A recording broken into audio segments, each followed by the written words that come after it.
안녕하세요. 무엇이든 세 가지로 가르쳐드리는 명의대 교수 김익환입니다. 우리가요, 과도하게 포지티브 한다든지 과도하게 네거티브 하다든지 이거 모두 병입니다. 이걸 극복하는 실질적인 방법을 갖고 있어야 돼요.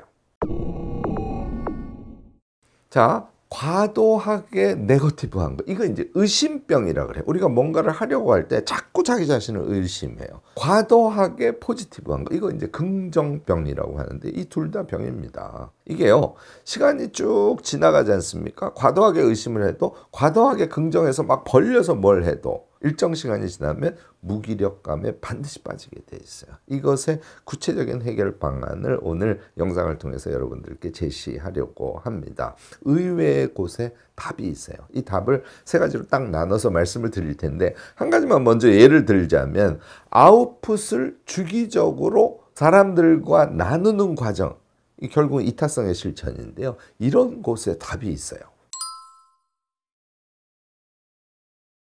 자, 이렇게 예를 들면 확실할 것 같은데요. 저하고 거인의 아침 루틴 하시는 멤버분들 있으시죠? 매일 아침 5시에 줌 켜고 체조하고 선언하고 플래너 쓰고 이러고 정말 집중해서 순 공부 시간만 1시간을 갖거든요. 이걸 매일 하는 분들 너무너무 위대하지 않습니까? 정말 실행력이 대단한 분들이세요. 그런데 이 거인의 아침 루틴 멤버들조차도 일정 시간이 지나면 의심병이 생기기도 하고 긍정병이 생기기도 합니다. 의심병은 그냥 감기처럼 주기적으로 우리한테 찾아옵니다. 긍정병은, 자, 이제 거인의 아침 루틴을 매일 해서 1년을 해서 능력이 확 올라가거든요. 능력이 업되면 과도하게 긍정을 하게 되면서 막 3가지, 4가지 일을 벌려요. 그래서 그 모두를 무지하게 열심히 합니다. 그런데 거인의 아침 루틴을 해낼 정도로의 실행력을 갖고 있으니까 그것을 해내요. 자, 문제는 이게 일정 시간이 지나가면 당연히 육체적인 피로감이 와요. 또 잘하고 있어도 정신적 회의감이 어느 날 갑자기 오기도 합니다. 거기에다가 의심병이 있는 사람은 정신적 회의감은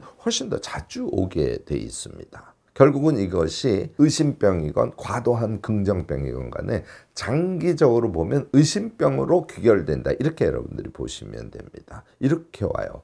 갑자기 삶의 무의미성이 몸에 확 느껴집니다. 또 여기서 그치는 게 아니에요. 내가 그 목표를 달성할까? 갑자기 불안감이 오기 시작합니다. 자기를 못 믿기 시작하는 거죠. 그러다 보면 우리가 이미 다 극복한 것인데 옛날에 내가 갖고 있었던 비교, 열등감 같은 것조차 나에게 엄습해서 오는 것을 여러분들이 경험하시게 될 거예요. 이러면 어떻게 되냐면 거인의 아침 루틴을 하고 열심히 살아가고 실행력이 높아지고 기본 능력이 몸에 갖춰지고 이럼에도 불구하고 마치 밧줄에 대롱대롱 매달려 있는 것 같은 그런 느낌을 받게 돼요. 이거 큰일입니다. 이거는요, 심플하게 결론을 내리면 이런 거예요.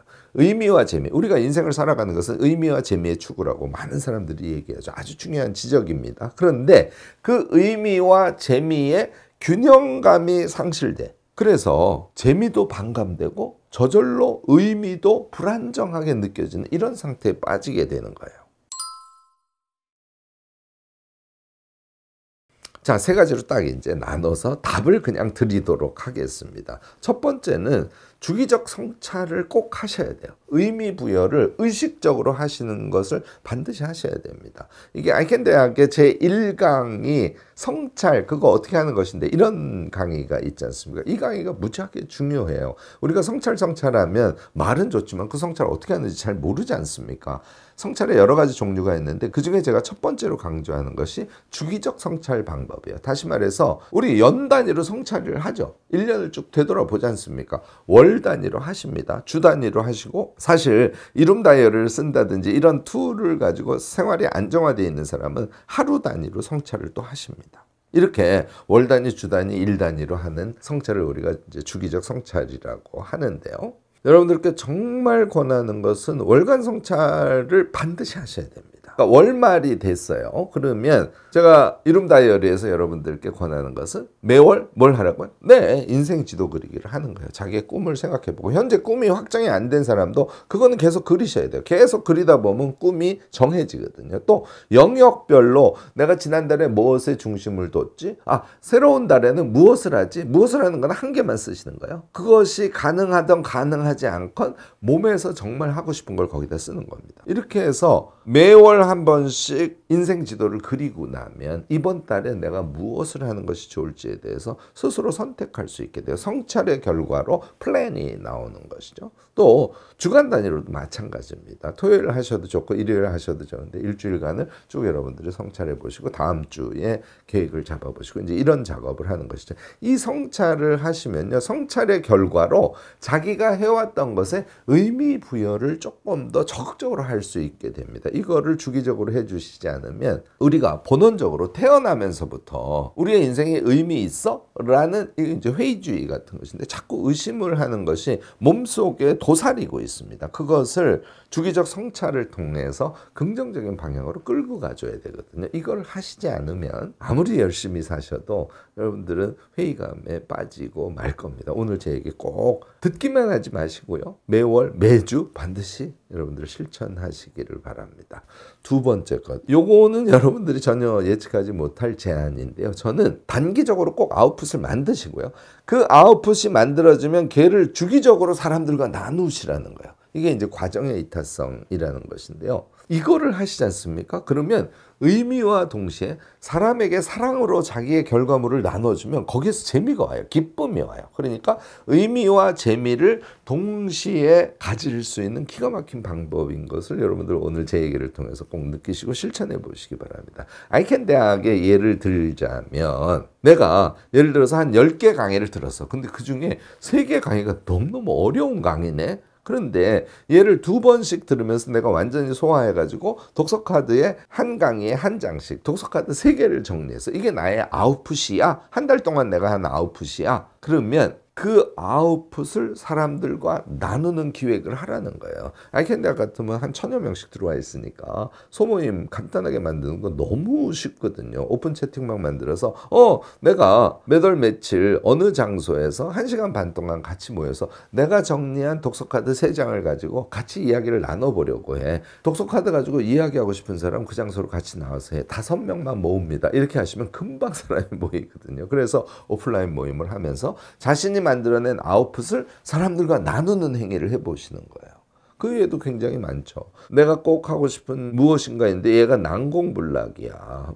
요즘에 제가 이 얘기 자주 합니다만 여러분들 프리미어 프로 미래의 사회를 위해서는 모두 편집하실 수 있어야 돼요. 그래서 프리미어 프로를 쓰는 것이 나에게 난공불락이야. 그런데 컷 편집을 하는 방법 요것만 우리가 모여서 내가 컷 편집 연습을 해봐서 기본적인 것은 딱 알았어. 내 몸에 붙었어. 요 아웃풋을 사람들에게 가르쳐 주기도 하고 또 같이 모인 사람들 중에서 컷 편집의 요령 중에 내가 몰랐던 걸 나에게 가르쳐 줄 사람이 있을 수 있잖아요. 이제 그렇게 나눔을 하시는 것. 이것이 우리를 자꾸 무의미성을 느끼고 몸에 힘이 빠지고 하는 그런 현상을 막아주는데 아주 결정적인 역할을 한답니다. 세 번째, 일주일에 한 번씩 강력한 취미, 그냥 취미 안 돼요. 강력한 취미 활동을 다시 한번 제가 여러분들께 강조하니까 설정을 하셔서 반드시 실천하시기를 정말 권해요. 이게 우리가 점점 힘이 빠지고 또 무기력증에 빠지고 하는 것을 막아주는데 가장 좋은 방법입니다. 예를 들어서 도자기 취미를 갖고 있어요. 이제 이런 분들 다 긍정적이죠. 일주일에 한 번씩 도자기 공방에 가서 같이 만들기도 하고 이야기도 나누고 너무너무 기뻐요. 그런데요, 얘가 한 7, 8개월 하면 시들해질 때가 있어요. 이제 이럴 때 어떻게 하느냐가 중요한데 과감하게 바꿔보시기 바랍니다. 나는 일주일에 한 번씩 도자기를 하던 사람이야. 일주일에 한 번씩 조금 세게 실내 클라이밍 하는 곳에 가서 운동을 할까? 이렇게 바꿔주셔야 돼요. 나는 등산을 너무너무 좋아해. 그래서 매주 등산을 가면서 그것이 나에게 힘이 되는 그런 운동이었어. 근데 갑자기 등산이 시들시들해지네. 그러면 조금 강도를 높여서 제가 요거 젊을 때 했던 것인데요. 해돋이와 운해를 보는 등산 이것으로 바꿔보시기 바랍니다. 예를 드는 거예요. 그러면 새롭게 자기에게 강렬한 기쁨을 주는 그런 취미를 일주일에 한 번씩 하는 거예요. 이게 엄청 중요하다는 것이죠. 얘가 왜 중요하냐면요. 이 기운이 우리의 행복의 기본 지수를 높여줘요. 행복의 기본 지수가 높아진 상태에서 일상의 실천을 하는 것. 이게 우리가 멋진 삶을 이끌어가는데 아주 결정적인 의미를 갖습니다. 정말 이거 주의하셔야 되는데요. 시간 산정 부분에 꼭 주의하시기 바랍니다. 자꾸 욕심들을 내세요. 특히 월 단위의 과제를 설정하실 때요. 그 과제를 이 수준으로 내가 달성하려면 어느 정도 시간을 써야지 라는 걸 꼭 산정하시고요. 이걸 산정하시면 주 단위 계획으로 이게 이전되지 않습니까? 이제 월 단위 계획을 세워 그리고 제가 로드맵이라고 얘기하는데 로드맵에 시간을 고려해서 주 단위로 배분을 해. 자, 주 단위 배분된 게 있으면 그 주에도 할 시간을 선정하면 마찬가지로 로드맵을 짤 수 있으니까 일 단위로 다시 배분이 되게 되거든요. 그렇게 여러분들이 계획을 세워서 삶을 살아가는 것인데 여기에서 문제가 되는 게 시간을 자꾸 무리해서 잡는 거예요. 이래서는 안 됩니다. 저는 버퍼 시간을 20% 정도. 그러니까 내가 원래 3시간이면 할 수 있는 일이야. 그러면 20%를 더 떼라는 거예요. 그래서 3시간 반을 하는 것으로 잡는다든지 4시간을 하는 것으로 잡는다든지 이렇게 시간을 배분하시는 게 되게 중요하고요. 월 단위 계획을 세워봤는데 시간 산정을 해보니까 시간이 너무 많이 들어. 그럼 어떻게 한다고? 네, 통으로 버리셔야 돼요. 이런 것에 포기가 빠르셔야 다음 시간에 그걸 하면 되니까. 이번 달에 못하면 그 다음 달에 하시면 되니까. 이런 행위를 적극적으로 하셔야 됩니다. 이렇게 해서 적절한 수준의 자신이 할 일, 목표가 서면 그 다음에는 퀄리티를 낮춰서라도 여유 있게 그것을 하도록 노력을 해주셔야 돼요. 자꾸 빨리빨리 왕창 많이 힘을 꽉 주고 열심히 이거 아니라는 것. 이거 여러분들 꼭 주의하셔야 되고요. 두 번째. 재미 영역을 적극적으로 늘리는 작업을 특히 일정 기간 내가 조금 요새 정신적으로 필요한 것 같아. 이런 시기에는 재미 영역을 늘려주셔야 돼요. 그러면 시간이 더 많이 드는데요. 네, 그러면 자신이 할 과제를 줄이시고 재미 영역을 적극적으로 확장시켜주는 그런 노력을 하시기를 권합니다. 성장은요. 무리해서는 이루어지지 않아요. 나는 성장한 것 같죠. 무리해서 힘을 엄청 줬어요. 시간이 지난 다음에 보면 그 성장의 실제 내용은 몸에서 빠져나갑니다. 성장은 여유 있게 하는 속에서 스며들듯이 우리 몸에 붙는 것이다. 이거 잊지 마시기 바랍니다. 특히요. 제가 주의 말씀을 드리고 싶은 것은 아이캔 대학 졸업생들이 대표적인 케이스예요. 이제 능력이 몸에 붙었어요. 자신감도 생기고 또 이타적인 자기 성장을 위한 여러 가지 실행 같은 걸 해보면서 기쁨이 막 옵니다. 그러면 과도한 긍정 심리가 발동을 하면서 일을 벌리게 돼요.